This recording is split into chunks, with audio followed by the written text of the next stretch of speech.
चंडीगढ़ के एक rehabilitation centre से उठी आवाजें आज पूरे देश में गूंज रही हैं। ये सिर्फ संगीत नहीं, ये जज्बा है, उम्मीद है और एक नई जिंदगी को गले लगाने की कहानी है।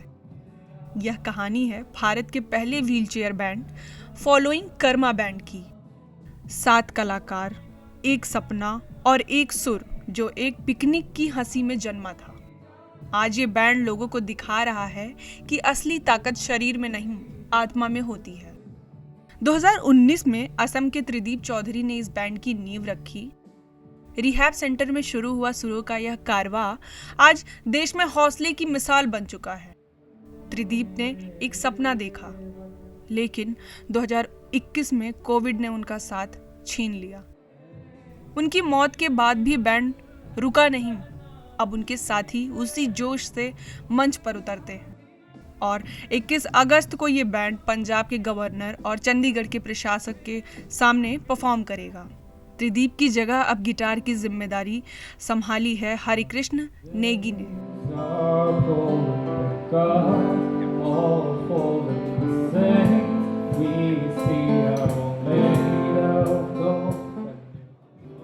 हर सदस्य की कहानी अपने आप में एक फिल्म है। संदीप ये झारखंड से हैं। 2017 में ट्रेन में लुटेरों की गोली खाकर व्हीलचेयर पर आए। आज बैंड के लीड सिंगर हैं और हिंदी गानों की जान है।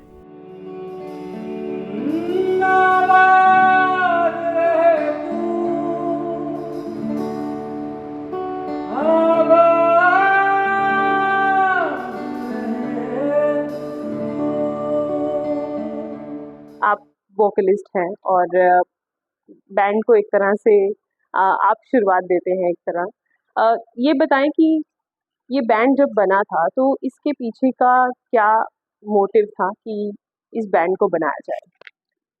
एक्चुअली जब एक्सीडेंट हुआ था हमारा, तो हम यहाँ पे रिहैब के लिए आए हुए थे, चंडीगढ़ स्पाइनल रिहैब में। तो यहाँ पे डेली शाम को एक्टिविटी होता है हमारे यहाँ पे, पेशेंट्स को बाहर ले आके मतलब थोड़ा सा गार्डन वगैरह में अंताक्षरी वगैरह होता रहता है।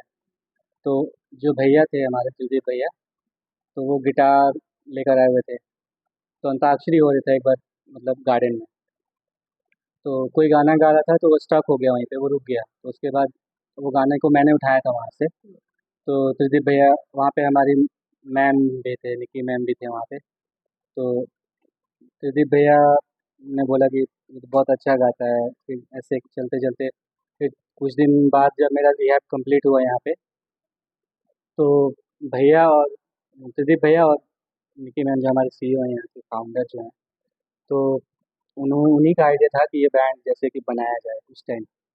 तो हम लोग उस समय जस्ट 4 लोग ही थे, मतलब स्टार्टिंग में। जैसे हम थे, राहुल था, आशीष भाई थे और त्रिदीप भैया थे। तो हम लोग प्रैक्टिस कर रहे थे। तो फर्स्ट टाइम हमने वहाँ पे ये किया था। तो फिर धीरे धीरे बात मतलब कि बढ़ चलती गई। राहुल यूपी के फरुखाबाद से हैं। एक हादसे में सब कुछ खो दिया, लेकिन अनामिका का साथ और अपनी मेहनत से न सिर्फ शादी की, बल्कि आज सॉफ्टवेयर डेवलपर हैं और बैंड में ड्रम बजाते हैं।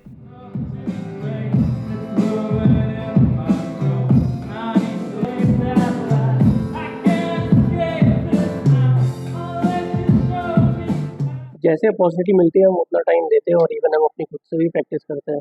इवन हमने तोची रैना के साथ भी परफॉर्म किया है। तो हम यही चाहते हैं कि अश्मित खांटी ये दार्जिलिंग से हैं। एक बार लुटेरों का सामना करते हुए इन्होंने पीठ पर गोली खाई। तब से मानो जिंदगी ने करवट ही ले ली हो। लेकिन अब बैंड के कीबोर्ड और अंग्रेजी गानों के स्टार हैं।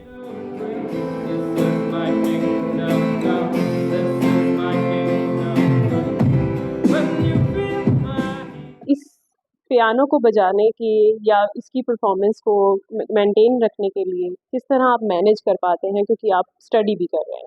हाँ जी। सो मैं बैंड में एज अ स्टार्टिंग में वोकलिस्ट जैसे ज्वाइन किया था।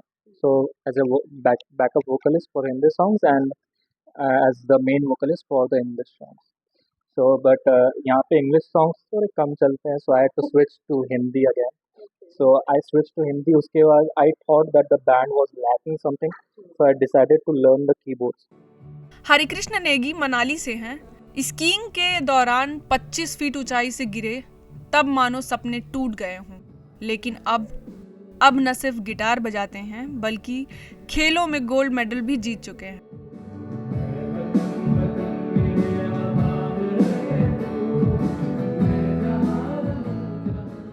मैं भी पहले स्टार्टिंग में कॉलेज में सीखा 2019।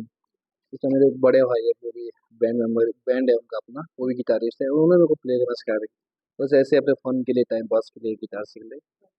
जब तक वो कॉलेज में थे तब तक मैंने सीखा। उसके बाद जब कॉलेज छोड़ दिया उन्होंने, मैं फिर कॉलेज में था, मैंने अपना छोड़ दिया था फिर गिटार बजाना। मेरे को ज़्यादा नहीं था इंटरेस्ट।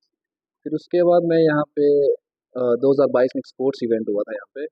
उसमें बहुत सारे स्पोर्ट्स कराए गए थे। हमारा 18 दिन प्रैक्टिस हुई थी वहाँ पे, और लास्ट दिन हमारा टूर्नामेंट हुआ था उसका। जितने मतलब 18 दिन में जितनी प्रैक्टिस हुई है, और उस दिन मेरा 18 दिन जब मैच हुआ तो मेरा कैनोइंग में गोल्ड आया। फिर उस टाइम सोचा मैंने, मैं अभी स्पोर्ट्स करता हूँ, स्पोर्ट्स में भी करता हूँ। फिर मेरी मैम से बात हुई, जो यहाँ पे निकी भी और मैम है उनसे। फिर उनको अपॉर्चुनिटी दी, हाँ ठीक है, अगर स्पोर्ट्स करता स्पोर्ट्स कर ले। फिर मैम ने कहीं से सुना हुआ गिटार भी थोड़ा बहुत बजा लेता है। फिर उन्होंने अपॉर्चुनिटी दी कि यार तुम्हें अगर आगे बैंड में भी करना चाहता है तो गिटार भी प्ले कर सकता है। फिर मैम से मेरी बात हुई, मैं कहा अभी उतना तो नहीं बजा पाता हूँ। और आशीष वर्मा शिमला से हैं। एक सड़क हादसे में जिंदगी थम सी गई, लेकिन अब ये पैरा आर्चरी खिलाड़ी हैं और बैंड के बेस गिटार प्लेयर भी हैं। स्टार्टिंग में पहले तो म्यूजिक का ही था, स्पोर्ट्स खेलते थे, पर मैं मल्टीपल स्पोर्ट्स खेला था पहले से। मतलब एक जगह पे नहीं था, पहले बास्केटबॉल, टेबल टेनिस, क्रिकेट, सब चीज़ें खेली। तो फिर जब जैसे बताया था त्रिदीप यहाँ आया था, तो मेरे को एकॉस्टिक का शौक था। तो मैंने 2017 में एकॉस्टिक सीखने का ट्राई किया था। मैंने कुछ टाइम सीखा, फिर छोड़ दिया। तो फिर जब यहाँ पे त्रिदीप आया था तो वो प्ले करता था, मैं उसके साथ बैठता था। त्रिदीप, तो वो फिर मैं उसके साथ बैठता था। तो फिर जब बैंड फॉर्म हुआ था तो फिर उसने बोला कि एकॉस्टिक तो मैं प्ले करता ही हूँ, तू बेस प्ले करेगा, तो अगर कोई बताएगा तो मैं कर लूँगा। तो फिर उसी से सीखा था, जितना भी सीखा था देख देख के।